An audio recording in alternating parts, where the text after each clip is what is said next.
তৈরি হচ্ছে লাচ্ছার খামির। মুরগির খামারের মেঝেতে রাখা ময়দার খামির, আর খামিরের উপরে এভাবেই পায়ের কসরত শ্রমিকদের। আগে ছিল মুগরির খারাম, তারপর সিমের কারখানা। নোংরা ভাবে পরিচিত তৈরি হচ্ছে জিনিসটা। এই জিনিসটা তো খেয়ে কোনোদিন মানুষ মারা যায়নি, এটা পত্রিকাতে আমরা কোনোদিন হেডলাইনে দেখেনি এবং জানাও যায়নি। নোংরা মেঝেতে ময়লাযুক্ত পা, তার সঙ্গে পুরো শরীরের ঘাম, সব মিলেমিশে একাকার।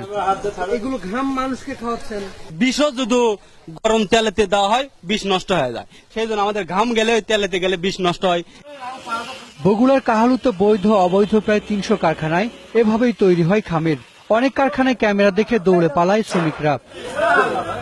পরে ময়দামাখা পা নিয়ে পুরো কারখানা ঘোরাফেরা করে আবার এসে খামিরের উপর শুরু হয় পায়ের কসরত। এরপর ডান বাম হাতের ঘষা মাজায় তৈরি হয় ময়লার ফুটবল, আর তা নিয়েই খেলাধুলা মাছিদের।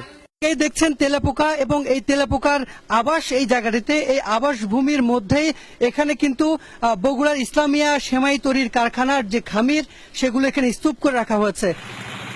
বগুড়ার আরেকটি সেমাই কারখানা, খামির তৈরির মেশিনে পানির সঙ্গে মেশানো হচ্ছে বিষাক্ত রং। এরপর ময়দা ঢেলে চালু করা হলো মেশিন। ফ্ল্যাট ভাবে একটু কালার দেওয়া হয়, তার জন্য এটা দিলে কি হয়?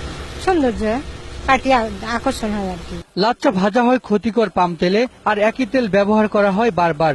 আজকে তেল দিলে আজকে দিন তেল নষ্ট হয় না, তো এই তেলটা তো আপনি আবার কালকে তেল ঢালবে কালকে বাজার।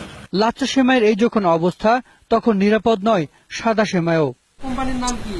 কোম্পানি রাখলে নাম নাই তো। রাজধানীর কামরাঙ্গীরচরের এই সেমাই কারখানায় নাম ফলক না থাকলেও লেখা আছে প্রবেশ নিষেধ। ভেতরে গিয়ে দেখা যায় অস্বাস্থ্যকর পরিবেশে শুকানো হচ্ছে সেমাই, আর তাতে মালার দানার মতো ঝুলে আছে অসংখ্য মাছি।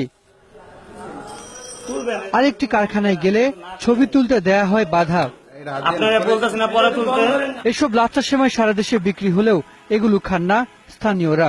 কেন খান না? মানে বাস্তবে দেখে আর কি আমার রুচি হয় না আর কি। এগুলো আপনারা খান? খাই নাই তো, দেখে খাওয়া যায়।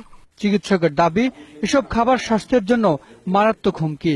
লিভার, কিডনি, হার্ট, ফুসফুস এবং অস্থিমজ্জা, বোন মেরু, এই 5টা অর্গান ক্ষতিগ্রস্ত হচ্ছে আমার এই ইসের জন্য, বেতন খাবারের জন্য। তা আমরা তো একটা গণ বিপর্যয়ের দিকে যাচ্ছি। হাসান মিসবাহ, 21 টেলিভিশন।